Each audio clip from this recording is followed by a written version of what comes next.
7 fakta tentang mata burung hantu. Mata burung hantu memiliki beberapa adaptasi khusus yang memungkinkan mereka berburu pada malam hari dan bertahan di lingkungan yang gelap. Berikut adalah 7 fakta menarik tentang mata burung hantu. Visi nokturnal yang kuat. Mata burung hantu sangat teradaptasi untuk melihat pada malam hari. Mereka memiliki banyak sel batang di retina yang memungkinkan mereka mengidentifikasi cahaya redup dan kontras dalam kegelapan.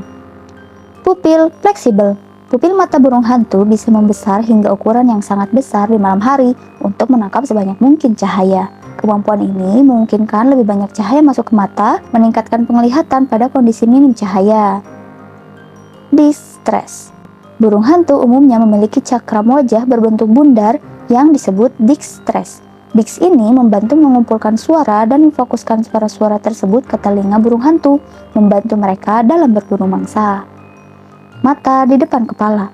Banyak jenis burung hantu memiliki mata yang dihadapkan ke depan pada tenggara kepala mereka.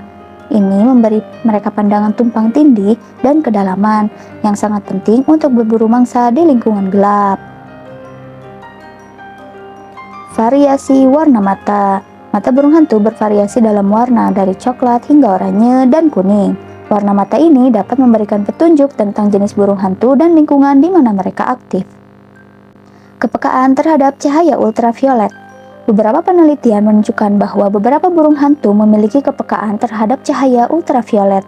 Ini memungkinkan mereka melihat hal-hal seperti jejak cahaya yang tidak terlihat oleh manusia. Kemampuan memprediksi pergerakan mangsa.